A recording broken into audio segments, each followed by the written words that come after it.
Alors, quand vous allumez la télévision, vous allumez la vision. Raconte une vision et vous choisissez quoi? Un programme pour être bien programmé. J'adore.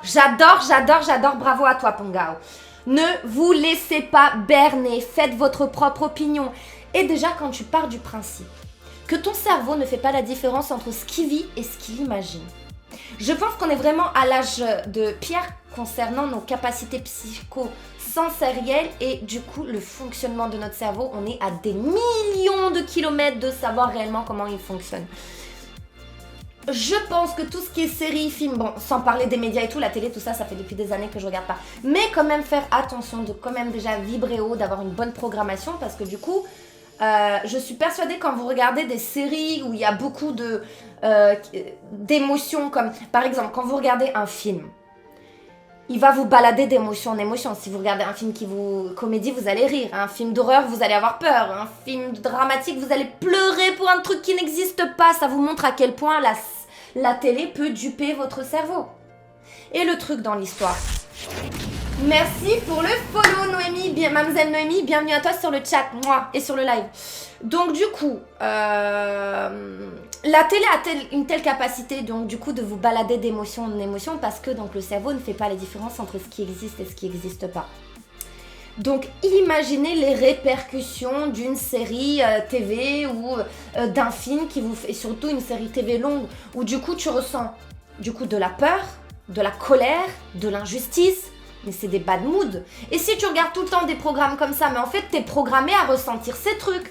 Parce que du coup, quand on est programmé, d'où vient une identité? Ça part d'une petite sensation qui va durer quelques secondes, qui va t'amener une émotion qui va durer quelques minutes, qui va t'amener à une humeur qui va durer quelques heures, qui va t'amener à un comportement qui va durer quelques jours, puis à des traits de caractère qui vont durer quelques semaines, jusqu'aux traits de personnalité qui vont durer quelques mois, à une identité. Donc par exemple, si vous passez votre temps à regarder des séries où il y a la peur, la colère, la haine, genre l'injustice, oh mon Dieu, comment il a pu lui faire ça, quelle trahison. Imaginez les émotions que ça vous entraîne et que ça programme à susciter. Donc faites attention. Moi en ce moment, j'ai pas de série, j'ai pas de télé, j'ai rien du tout. Mes occupations, c'est tout ce qui est des articles, que ça soit audio ou vidéo, de développement personnel, des livres audio, et je lis. J'ai arrêté, il y a encore quelques temps, j'étais dans les séries, là j'ai plus le time, j'ai passé mon temps. On vit comme si on était immortel. On passe notre vie à glander dans le lit comme si on était immortel, comme si on allait vivre tout le temps. Le temps est précieux, optimisez le temps au maximum et faites des choses qui vous apportent de la valeur à vous et à votre avenir en fait. Oui, bien sûr, quand tu regardes la télé, tu sais en principe que c'est de la fiction. Pour autant, tu as les émotions qui vont avec, c'est ça. Même quand j'imagine un scénario dans ma tête, je peux me retrouver en palpitation, exactement.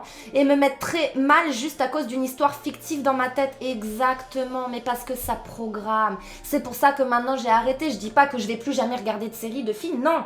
Mais à une dose tellement limite que ça sera pas suffisant pour me lancer une programmation en fait. Parce que du coup, à côté, je fais tellement de choses qui programment mon cerveau à la pensée positive, à l'action, à être architecte et pas victime.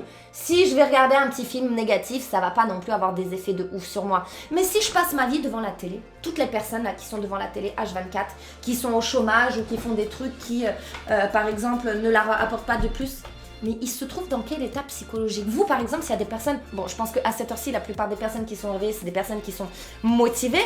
Mais il y a beaucoup de personnes qui passent leur vie à regarder la télé, des trucs du matin au soir. Mais tu m'étonnes qu'ils sont dans un état de légumifiade. C'est normal. Joe, comment tu vas? Bienvenue, moi. Il fait moche et je suis un peu fatiguée. Longue journée devant moi aujourd'hui, je sens... Allez, Akilou, je vais te donner de la pêche, de l'énergie. Si tu penses que cette journée va être longue, elle va être longue. Si tu penses que cette journée va passer vite, elle va passer vite. Tout dépend comment tu conditionnes ton cerveau. Tu vis pas le même événement et la même journée de la même façon.